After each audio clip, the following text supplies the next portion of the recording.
എപ്പോഴും സോഷ്യൽ മീഡിയയിൽ സമയം ചെലവഴിക്കുന്നവരാണോ നിങ്ങൾ എങ്കിൽ തീർച്ചയായും കേൾക്കണേ. സാമൂഹ്യ മാധ്യമം സന്തോഷം കെടുത്തും എന്നാണ് കേട്ടോ മുന്നറിയിപ്പുമായി ലോക സന്തുഷ്ടി റിപ്പോർട്ട്. അത് പറയുന്നത് ഹെൽസിങ്കി. കൗമാരക്കാരുടെ സന്തോഷം തല്ലിക്കെടുത്തുന്നതിൽ സാമൂഹ്യ മാധ്യമങ്ങൾക്കുള്ള പങ്ക് ചൂണ്ടിക്കാട്ടി ഇത്തവണത്തെ ലോക സന്തുഷ്ടി റിപ്പോർട്ട് വ്യാഴാഴ്ച പുറത്തിറങ്ങി. ലോകത്തെ ഏറ്റവും സന്തുഷ്ട രാജ്യമെന്ന ബഹുമതി തുടർച്ചയായ 9ാം തവണയും ഫിൻലാൻഡ് നിലനിർത്തി. സന്തുഷ്ടി സൂചികയിലെ 147 രാജ്യങ്ങളിൽ 116ാം സ്ഥാനമാണ് ഇന്ത്യക്കുള്ളത്.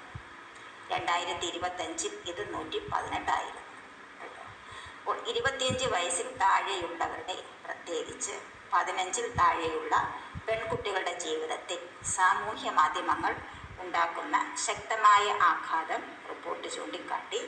ദിവസം 5 മണിക്കൂറിലധികം സാമൂഹ്യ മാധ്യമങ്ങളിൽ ചെലവിടുന്ന പെൺകുട്ടികളുടെ ജീവിതം അസന്തുഷ്ടമാണെന്നാണ് കണ്ടെത്തൽ. അൽഗോരിതം ഫീഡുകളും ഇൻഫ്ലുവൻസർമാരും താരതമ്യപ്പെടുത്തൽ പ്രോത്സാഹിപ്പിക്കുന്നതാണ് കാരണം.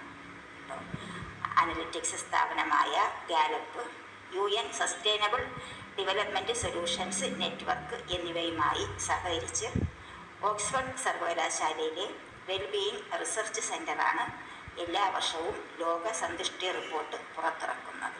അപ്പോൾ ഇന്ത്യയുടെ സ്ഥാനം #116, അതായത് വേൾഡ് ഹാപ്പിനെസ് റിപ്പോർട്ട് WHR കേട്ടോ.